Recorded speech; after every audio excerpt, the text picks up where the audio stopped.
Ini udah habis kertasnya. Bagaimana pendapat Ustaz tentang PKI? PKI komunis, komunis tak bertuhan. Dia mengambil pemikiran Karl Marx.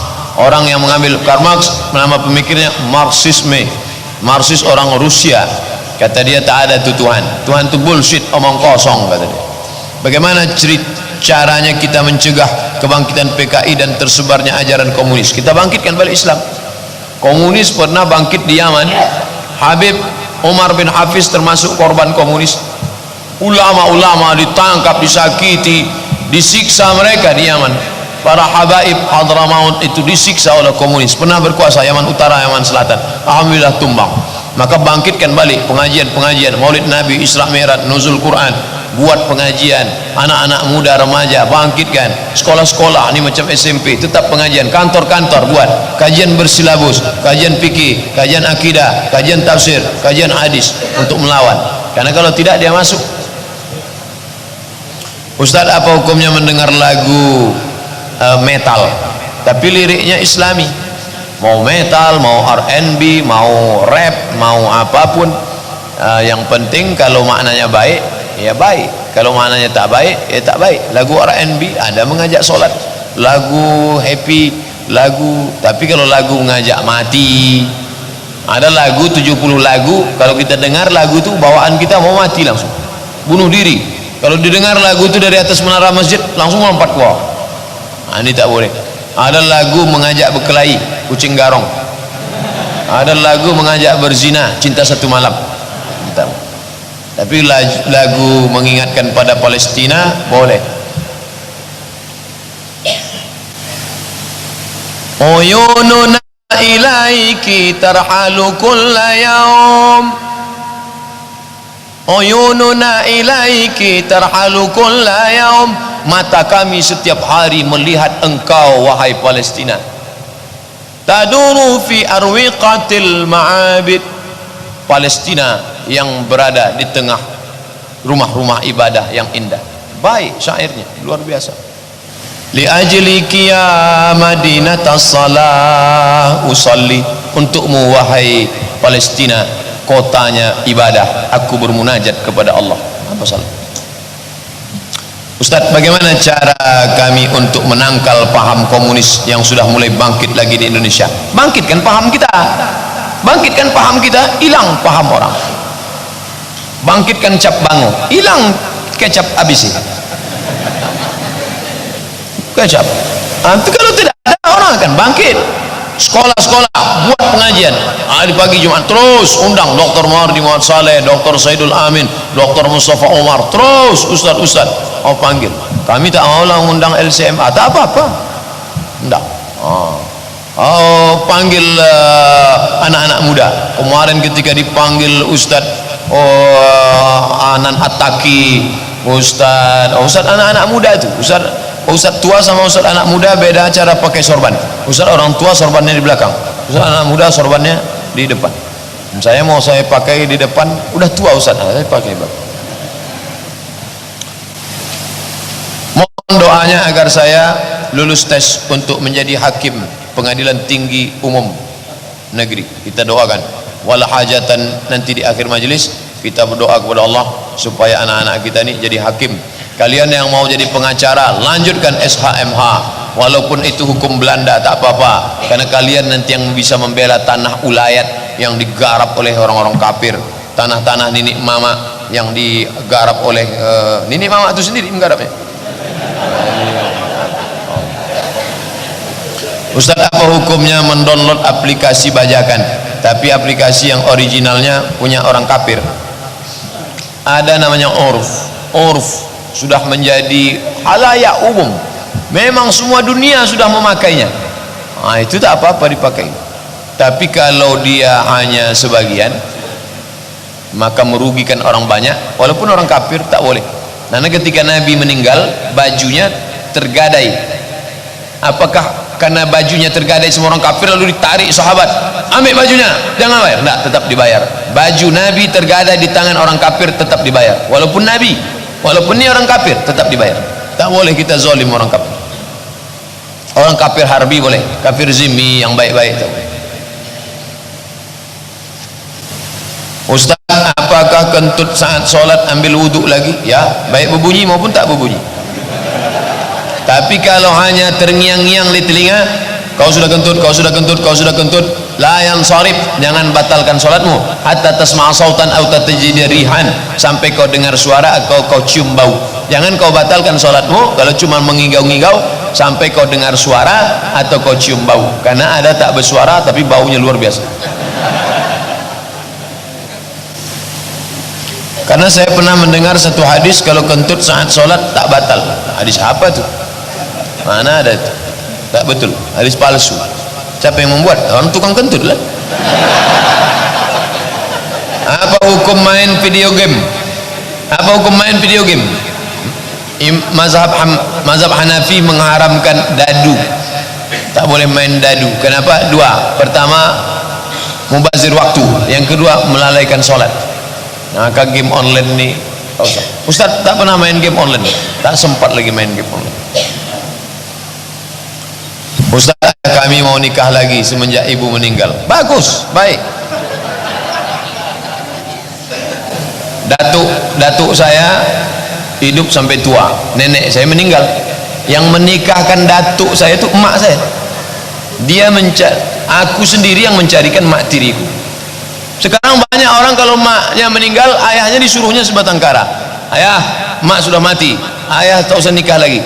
Masalah ayah mau kemana silakan, mau terbang ke Surabaya, mau terbang ke Medan, mau terbang ke Jakarta, silakan. Kata ayahnya, kalian terbangku saja kalian pikirkan, kemana aku hinggap kalian pikirkan.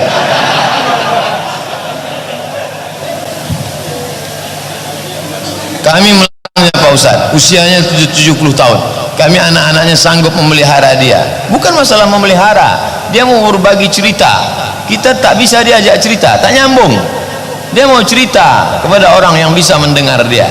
Jangan kita sangka bahwa orang 70 sudah tak perlu cerita lagi.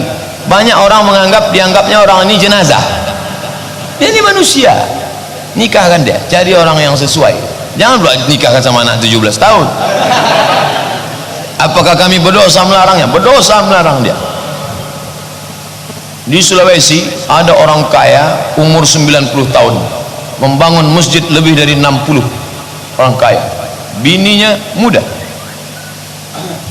Artinya siapa yang banyak bangun masjid boleh berbini muda. Nah, tapi kok masjid tak selesai-selesai, tak usah.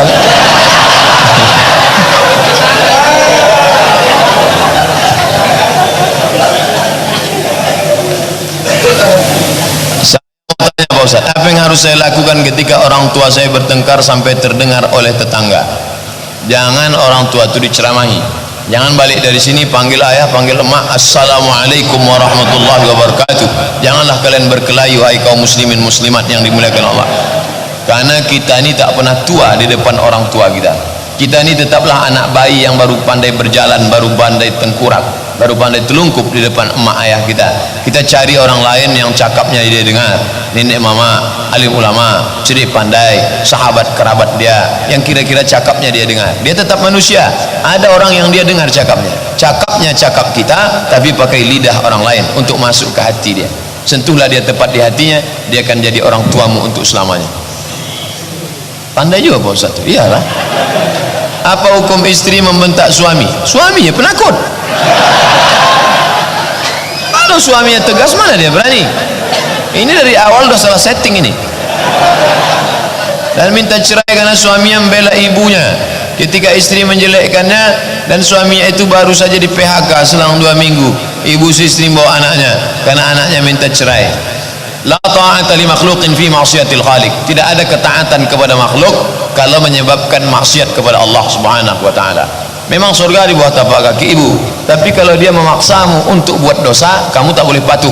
Wa in jahadaka 'ala an tusyrika bima laysa laka bihi ilmun fala tuti'huma. Kalau mereka memaksamu untuk berbuat yang tak diridhoi Allah, maka jangan kau patuh. Wa sahibhuma fid dunya ma'rufa. Tapi jangan kau lawan, tetap bergaul dengan baik. Adapun bini sampai membentak suami, tak betul, nusyuz, durhaka. Saya mau nanya Ustaz, ada saya baca di hadis qudsi ditulis dalam dada ada qalbu, dalam qalbu ada fuad, dalam fuad ada syaraf, dalam syaraf ada sir, dalam sir ada aku. Bukan hadis qudsi, ini ungkapan ulama tasawuf, bukan hadis qudsi. Man arafa rabbahu faqad arafa nafsahu. Bukan hadis qudsi, bukan hadis Nabi. Jangan campur adukkan antara hadis dan fatwa ulama.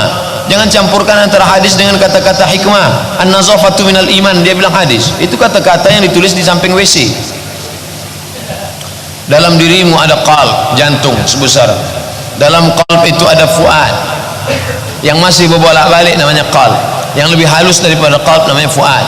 Makanya yang menengok Allah itu dalam Quran, ma kadzabal fuad. Fuad, ma kadzabal fuadu ma ra'a, ketika Isra Mi'raj. Nah, tapi jangan katakan Allah berada di dalam. Allah itu jauh, tak berjarak, dekat tak bersentuh. Allah itu tak bisa dipakaikan dengan satu kalimat. Tak bisa kata-kata terlalu miskin untuk mensifati Allah Subhanahu wa taala. Di mana Allah? Wa huwa ma'akum aina ma kuntum. Dimanapun kau berada, dia selalu bersama dengan engkau. Apa hubungannya akidah, syariah, ibadah? Saya yakin bahwa Allah menengok saya walaupun saya dalam WC. Akidah, keyakinan. Ibadah mana? Buah dari akidah itu adalah ibadah. Karena saya tahu dia menengok saya, maka saya pun solat tak menengok kemana-mana. Karena saya tahu dia menengok saya. Ihsan namanya. Anta'budallaha ka'annaka tarah. Kau beribadah Allah seakan-akan kau menengok dia. Fa illam takun tarah, kalau kau tak bisa menengok dia, fa innahu yarak, dia menengok engkau. Kamera CCTV berada di lokal Anda. Jangan macam-macam waktu ujian, semuanya menunduk. Kenapa? Karena dia sedang merasa ditengok oleh CCTV. Yang menengok engkau bukan CCTV, yang menengok engkau adalah dia. Siapa dia? La ta'khuzuhu sinatun wala naum. Dia tak mengantuk, dia tak tidur. Wa huwa ma'akum aina ma kuntum. Dia bersamamu dimanapun kau berada. Ma dhannuka bitsnaini, kalau kau berdua sama kawanmu, sama adikmu, sama istrimu. Wallahu thalithuhuma, maka kau bertiga ada Allah. Tolong doakan Ustaz, besok saudara saya mau ikut tes dokter spesialis. Satu mau jadi hakim, satu mau jadi dokter. Hebat-hebat orang Islam. Kalaulah orang Islam jadi dokter, yang satu jadi hakim, maka insya Allah akan bangkitlah Islam di masa akan datang. Apa hukumnya kalau azan tak berwudu? Azannya sah, karena tak disyaratkan wudu. Tidak macam solat. Kalau solat tak berwudu tak sah. Azan tak berwudu sah, tapi afdalnya berwudu. Berwudu dulu baru azan. Afdal. Jangan satukan antara sah tak sah dengan afdal tak afdal. Kalau solat, berapa ukuran antara kaki kanan dan kaki kiri? Sebahu. Sebahu. Jangan sampai lebih lebar kaki daripada bahu. Karena bahu menyentuh bahu, kaki menyentuh kaki. Kalau kaki saya menyentuh kaki terlalu lebar, macam mana bahu mau menyentuh? Itu kan sama dengan mobil Bigfoot. Bigfoot yang lebih besar bannya daripada spionnya. Spion kecil, ban besar. Nah, ini sama, sejengkal, agak sejengkal atau sejengkal setengah. Bahu dengan bahu tak masalah bersentuh, karena ada kain. Kaki sama kaki ini ada sebagian orang geli ketika disentuh kakinya. Kalau kaki saya disentuh orang sekali, saya diam aja. Saya termasuk yang tak sensitif, disentuhnya diam aja. Tapi ketika dia gini-gini, kalau sholat nanti di samping saya, kalau mau sentuh kaki saya, sentuh aja. Sentuhnya gini-gini kan.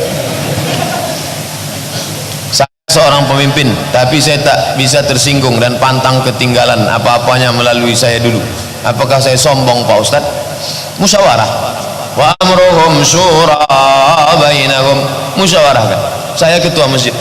Tapi kalau sampai mereka sebar undangan tak ada tanda tangan situ, marah saya. Bukan saya sombong, ini kan tertib administrasi. Kalian mau buat acara apa nih? Buat acara ini Pak Ustaz. Kenapa tak minta tanda tangan saya? Ustaz terbang-terbang aja tak pernah ada, cuma katanya. Nah, telepon lah, SMS. SMS tak dibalas, telepon tak diangkat. Itu Siti Badriah tuh. Ustaz kalau membunuh cicak harus sekali pukul Ustaz. Tapi Ustaz kalau membunuhnya sampai hancur, apakah hukumnya berpahala? Berpahala. Ditabraknya cicak itu pakai mobil, tak bersisa sama sekali, hancur. Hadis tentang membunuh cicak sahih Bukhari tentang membunuh cicak. Kenapa dia dibunuh? Karena dia ikut meniup-niup api waktu membakar Nabi Ibrahim. Sedangkan burung membawa air memadamkan. Kenapa kau padamkan dengan setetes? Memangnya padam api Ibrahim? Enggak, aku tahu setetes ini tak padam, tapi aku hanya nanti kalau ditanya Allah, apa yang kau lakukan waktu Ibrahim dibakar? Aku ikut memadam. Apa yang kau lakukan waktu kemarin terjadi Rohingya? Aku menyumbang.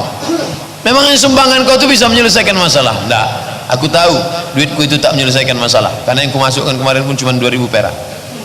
tapi aku paling tidak bisa menjawab ketika ditanya Allah, apa yang kau lakukan? Aku nyumbang. Udahlah menyumbang, tidak ngomong pula di internet, ini bukan masalah agama, ini kan masalah minyak. Kepalanya orang udah bersimbah darah di sana, dia bilang pula bukan masalah agama. Paus Franciscus sudah mengeluarkan statement, mereka teraniaya karena keyakinan mereka, kata Paus Franciscus menggantikan Benedictus. Bagaimana dalam agama Islam seorang muslim karena jabatannya dia memberi izin berdirinya rumah ibadah seperti kelenteng, gereja, dia dapat dosa jariah mengalir terus. Man sanna fil islami sunnatan hasanatan, siapa yang berbuat baik falahu ajruha, dia dapat pahalanya. Man sanna fil islami sunnatan sayyi'atan, siapa yang membuat yang tak baik falahu wizruha, dia dapat dosanya. Wa wizru man amila biha, dosa orang yang melakukannya sampai hari kiamat. Setiap berbunyi teng teng, bisa dibelangkung malaikat, teng kelompang, teng kelompang, teng kelompang, teng kelompang. Rasakanlah itu, rasakan. Bagaimana hukum dalam Islam apabila ada masjid yang mana arah kiblatnya tak mengikuti penetapan yang telah dibuat oleh tim dari Kementerian Agama? Apakah salat yang dilaksanakan imam dan jamaah? Masalah ini ikhtilaf, dua pendapat. Pendapat yang satu mengatakan mesti diikuti. Pendapat kedua, almarhum yang sudah meninggal, Profesor Dr. Ali Mustafa Yaakob, dia termasuk yang berbeda pendapat dalam masalah ini. Kata dia asal sudah menghadap dah itu, asal sudah menghadap ke arah kiblat cukup, kata Profesor Dr. Ali Mustafa Yaakob dari Komisi Fatwa MUI Pusat. Sedangkan pendapat yang kedua mesti diukur. Ustaz condong kemana? Saya ikut yang LBHR, Lembaga Badan Hisab Ruqyat Kementerian Agama, panggil dari Kanwil, datang kemari, dah hadirkan Pak RT, Pak RW, alim ulama, ciri pandai, tokoh masyarakat, duduk bersama, ikut arah ini, dah, supaya jangan kelai-kelai. Kartu merah. Saya sholat ikut imam, imamnya sopnya miring, jadi saya pun ikut miring. Yang makmum lain tidak. Apakah sholat saya tidak sah? Ju'ilal imamu liyutamimi, imam diangkat untuk diikuti. Kalau mengikut pendapat hadis ini, maka kita ikut imam. Kalau miring, miring semua. Kalau tak miring, tak miring semua. Mengikut imam. Menurut pendapat saya Pak Ustaz, tak perlulah detail betul harus 23 derajat. Pokoknya asal menghadap matahari mati, udah cukup tuh. Iya kalau tak jauh. Kalau sampai jauh 1000 km tuh. Dari Pekanbaru ke Madinah, dari Pekanbaru ke Makkah 9000 km. Maka sedikit saja. Kalau sampai 1 derajat sudah berapa jauhnya? Itu kalau terlalu ke kiri, ke Somalia dia sholat. Kalau terlalu ke kanan, ke Mesir. Makanya ulahnya macam Fir'aun, asyik menyembah Fir'aun. Maka ke kiri ke Mesir, ke kanan ke Somalia, Djibouti, harus tepat. Berusaha gitu. Sekarang kan ada alat, ikuti alat, ikuti musyawarah, jangan sampai kelahi gara-gara. Kalau orang azan, lafaz hayya 'alas shalah, hayya 'alal falah, 5 harakat bacaannya. Itu dalam bacaan tajwid baca ayat Quran. Kalau azan, hayya 'alas shalah,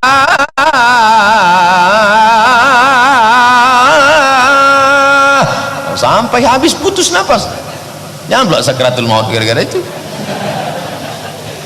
Bantailah.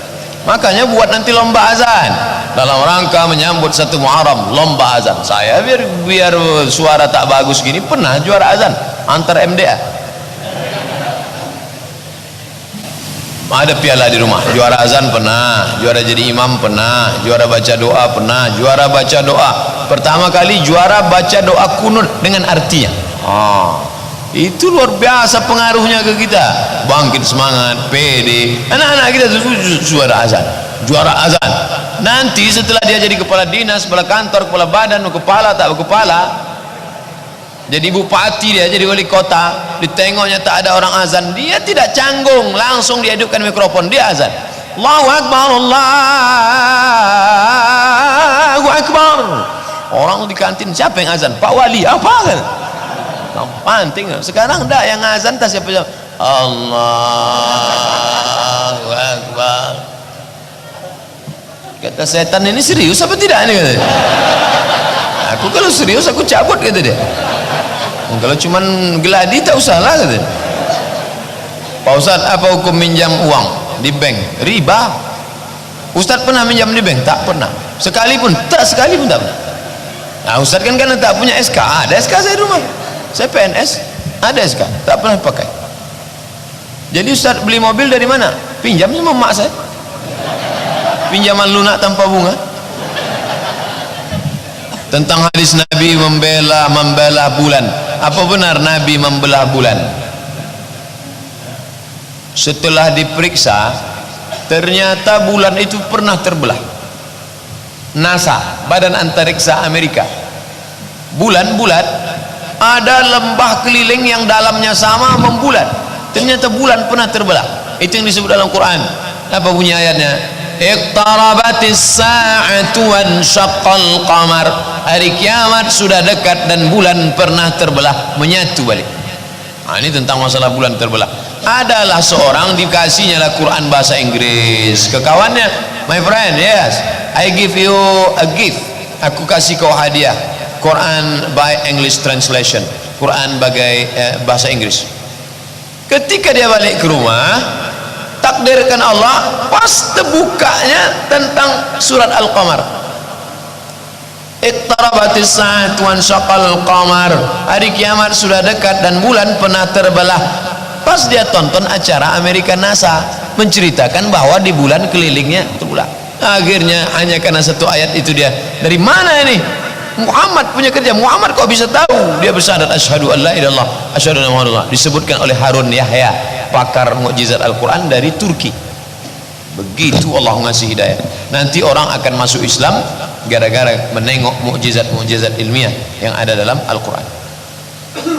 Mohon penjelasan tentang hadis Nabi bagi menceritakan aib orang lain menggunjing, apakah termasuk dosa besar? Ya, kalau ada orang cerita-cerita aib, pergi majelis lain, jangan bergabung sama itu. Seberapa besar ancamannya Pak Ustaz? Dosanya berpindah.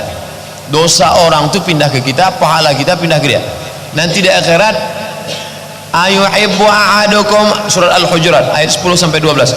Ayuhibbu ahadukum ayakula lahma akhihi maitan fakarituh. Kalian makan bangkai saudara kalian. Udahlah pahala kita habis, dosa dia berpindah, kita makan pula bangkai. Nauzubillah. Sekarang banyak ibu-ibu melahirkan anak dengan cara sesar. Bagaimana jika si ibu meninggal dalam keadaan melahirkan anaknya yang sesar? Apakah masih langsung dibalas surga? Mati syahid. Setahu saya meninggal dalam keadaan melahirkan normal.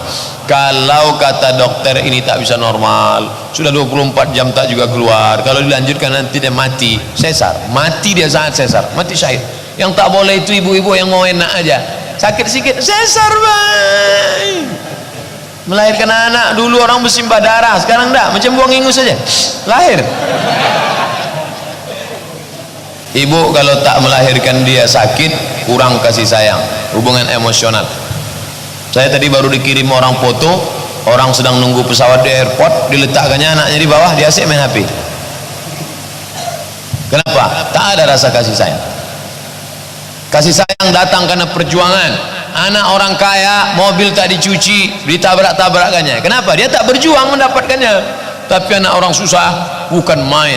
Belum dia mandi, udah dimandikannya mobil itu dulu. Kenapa bapak sayang betul? Ini perjuangannya luar biasa. Tahu tak? 5 tahun tak bayar zakat baru bisa beli ini. Pak Ustaz, di rumah saya ada tasbih dan kain hitam yang bertuliskan nama Allah dan Nabi Muhammad dengan ayat. Dulu itu pemberian dari seorang tukang obat alternatif. Dan katanya, mau bilang dukun aja payah betul. Benar tuh Pak Ustaz, dukun. Balik dari sini bakar. Ada dikasihnya keris, bakar. Ada dikasihnya jampi-jampi, bakar. Karena dia sudah meletakkan jin-jin di situ. Jin ini terbagi dua, satu jin qarin. Ketika saya lahir ada jin yang menyertai saya. Mati saya nanti jin itu tetap hidup. Kalau ada orang kerasukan di sini pakai suara saya, itu jin qarin saya. Tapi ada jin yang tak jelas, namanya jin nonjok. Keliaran di warung-warung, di mal-mal. Nah, itulah yang diambil oleh dukun tadi. Diambilnya, diorganisirnya, nah, itulah yang dijualnya, diletakkannya. Tolonglah Pak Dukun jaga rumah kami nih, ya dibayar. Dimasukkannya ke cincin. Nah, masukkan. Kalau kau pakai ini nanti kau berwibawa, orang menjadi segan. Nah, itu dia. Pak Ustadz, saya seorang ketua RT, di tempat saya ada gelanggang permainan. Saya tak tahu itu judi apa tidak, tapi yang main orang-orang kaya. Saya mendapat uang tiap bulan, tapi saya tak mau menggunakannya untuk keperluan saya. Sebaiknya saya kemanakan uang ini? Man ra'a minkum mungkaran, siapa yang menengok kemungkaran falyughayyirhu biyadihi, rubah dengan tangan. Tak sanggup Pak RT, Pak RW, tak sanggup Pak RW, Pak Kadus, Pak Kades, Pak Lurah, tak sanggup juga Pak Camat, tak sanggup juga Pak Wali Kota, tak sanggup juga Pak Bupati, tak sanggup juga Pak Gubernur, tak sanggup juga Pak Menteri, tak sanggup Pak Presiden.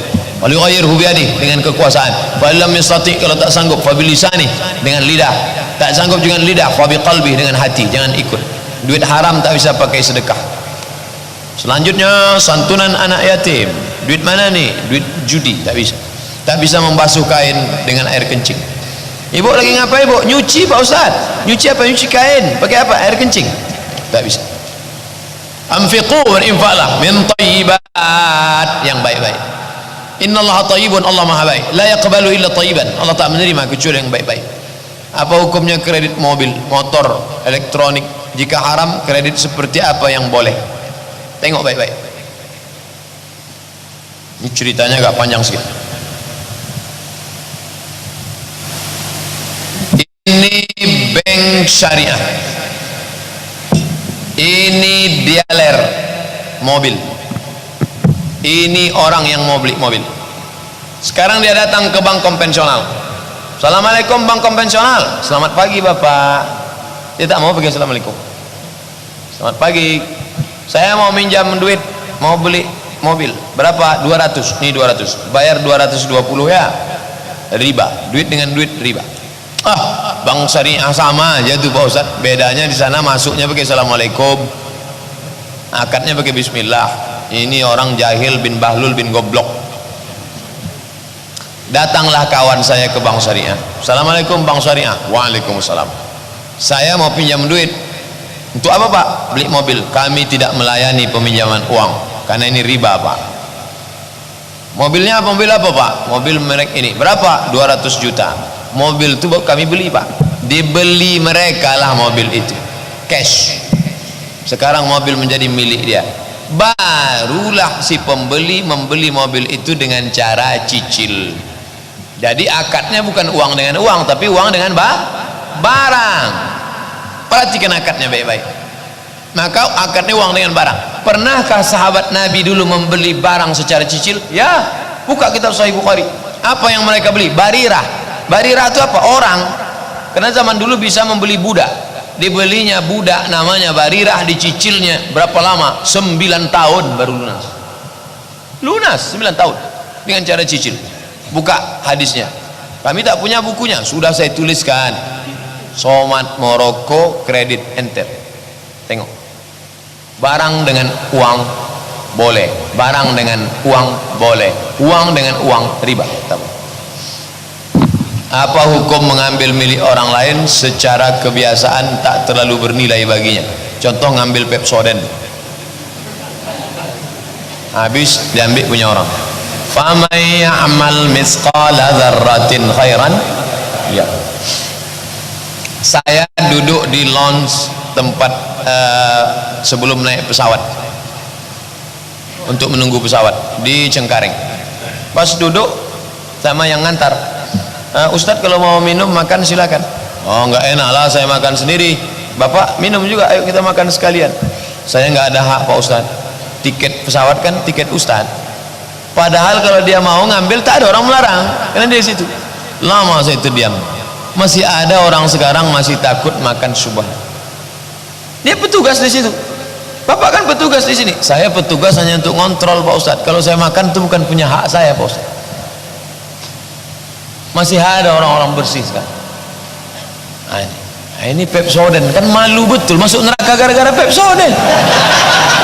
Kalau masuk neraka gara-gara sedan Terrano, Nissan masih bangga. Kau masuk neraka kenapa? Pas nanti sampai di neraka masuk kenapa? Inilah gara-gara Pepsodent aku masuk.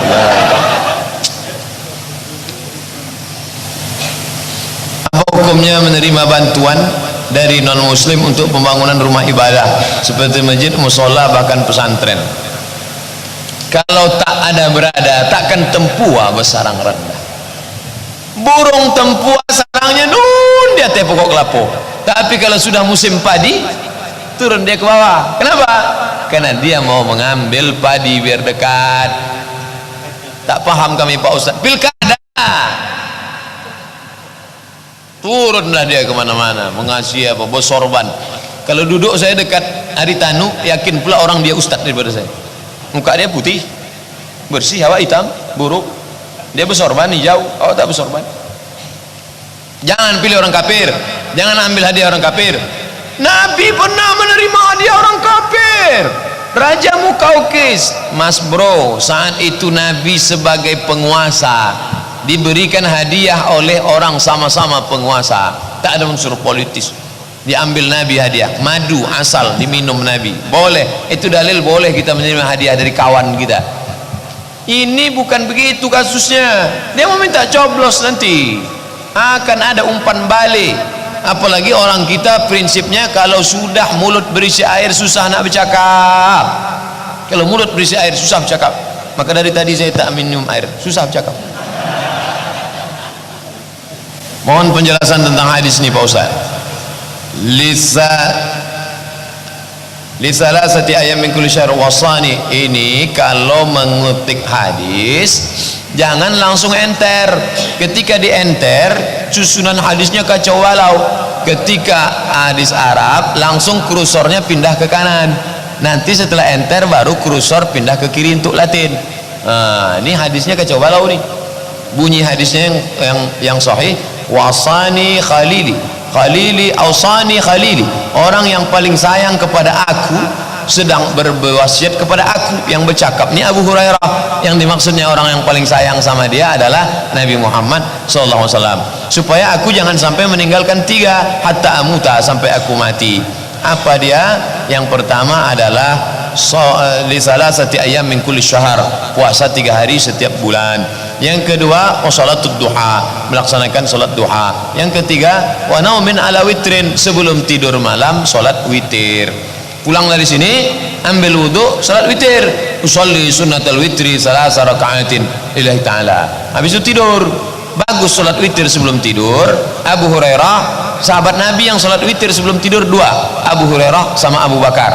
Itu yang ada dalam hadis. Mana dalilnya? Nih, yang Abu Bakar, Nabi tanya Abu Bakar, ya Abu Bakrin mata tutiru, Abu Bakar kapan kau sholat witir? Ba'dal atamah, habis isya sebelum tidur sholat witir. Manfaat sholat witir sebelum tidur, kita tidur dalam keadaan suci. Dulu mak kita nasihati kita sebelum tidur cuci kaki, cuci tangan, makan obat cacing. Jangan lagi begitu, tempel hadis di dinding. Nah, sebelum tidur kau sholat witir dulu, bagus. Nanti malam tahajud aja, tak witir lagi, karena tak boleh witir dalam semalam 2 kali. La witrani, tak boleh 2 kali witir dalam semalam. Puasa 3 hari dalam sebulan, 13, 14, 15 ayamul baid. Ternyata ketika matahari dengan bulan peredarannya itu berpengaruh kepada laut, pasang surut, berpengaruh juga pada kelembaban tubuh kita. Kelembabannya tinggi pada taat 13, 14, 15, maka dikurangkan makan minum, sehat. Maka puasa bagus 13, 14, 15 secara medis. Cari dokter-dokter yang Islam. Bayangkan kalau anak bapak ibu kuliah fakultas kedokteran, dia jelaskan tentang ini, orang percaya. Kalau saya yang jelaskan, tahiyun tidak Ustaz. Bukannya paham dokter bilangnya kuliah kedokteran.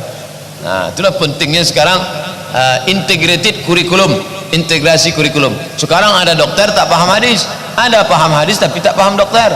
Anak ibu paham dokter, paham hadis. Yang lebih parah udah tahu dokter tak pula tahu hadis. Nah, lalu kemudian sholat duha jangan sampai tinggal. Lalu kemudian sholat witir sebelum tidur malam. Baik. Tapi ibu-ibu yang sudah terbiasa, saya Pak Ustaz tidurnya wudu tidur, nanti malam saya tahajud baru witir. Bagus, tak salah. Witir pilihannya 2, ba'dal atamah, setelah isya mau tidur malam, atau nanti malam ditutup setelah tahajud. Dua-duanya baik. Ala hazihin niyah al-fatihah. A'udzubillahi minasyaitonir rajim. Bismillahirrahmanirrahim. Alhamdulillahi rabbil alamin. Ar-Rahmanir Rahim. Maliki yaumiddin. Iyyaka na'budu wa iyyaka nasta'in. Ihdinas siratal mustaqim, siratal ladzina an'amta 'alaihim walil maghdubi alaihim waladdallin amin.